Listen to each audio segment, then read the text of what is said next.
let's go back in time about the start of Wing Chun. When I started Wing Chun '88, Okay. I started in Germany, and I actually get paid from the army to study. But it was it in it was Berlin, the administration of everything, and they actually wanted to forbid me to study martial art at this time. And in Germany, in Heidelberg, you could study martial art, and say, okay, it's a free decision. And so I fought a bit with the government actually until they set me free to study Wing Chun. So my study was Wing Chun actually in this time. When I left the army, it was '94. And that was your choice to go in and study Wing Chun. You've seen it somewhere, or how did you find out about Wing Chun?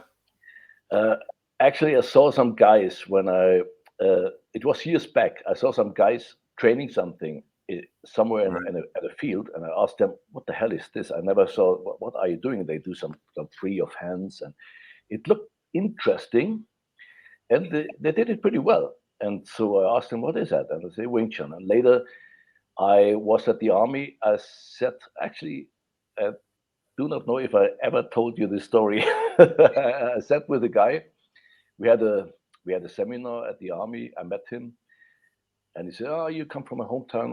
I remember your face." And I knew this guy from my past, but I never spoke to him. And we sat together at a pub. We drink something, and before we go back to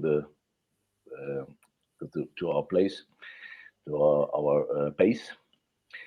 And so suddenly some start a fight with him, some whatever, throw something in his drink. I guess it was a cigarette or something. And he did one strike, just one strike, and this guy fall down from the bar seat. Almost could not breathe. And he said, "Come, let's go, let's go." And I asked him, what the hell did you do? I said, I trained some Wing Chun. I'm a 12 student level, was it in this time? 12 student level. I trained it since whatever, 6 or 7 years. I said, what he said? And he started very, very early when Wing Chun came to Germany. And he actually never trained farther afterwards. He just did his army thing, and I saw him never again.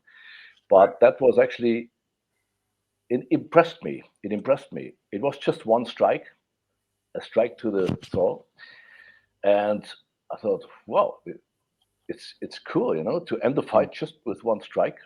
No big fight, no big deal. He was a small guy actually, not very powerful or whatever, but very aggressive. It was an aggressive person, and he just did it. He just did it, and no thinking, just 1 second, and pam, and end of the fight. Beginning of the fight was the end of the fight, and I liked this because I always thought how to make it easier, how to not fight too long, because the most martial arts are developed to fight, to have your pleasure during the fight.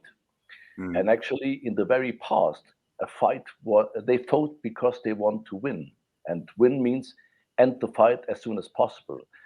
And ending a fight is actually, when we go back in the past, was killing your enemy.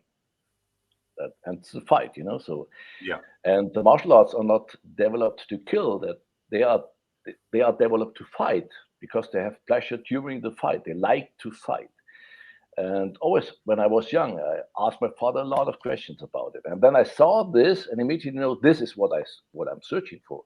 I want to end the fight. The fight, of course, it's fun when you're a child. You need martial arts to have fun by fighting, like little animals, little tigers. They fight because of fun.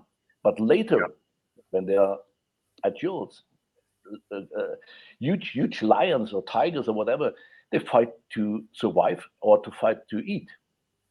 It means they have to kill their enemy. But the game in the beginning was just the game. It was just to learn it. And so I difference these things, So I want to fight like in the past. I want to teach people how to fight real, how to win a fight, not to have pleasure to fight. Of course, we have fun to learn the attack, to learn the defense, but we never learn to have pleasure to fight.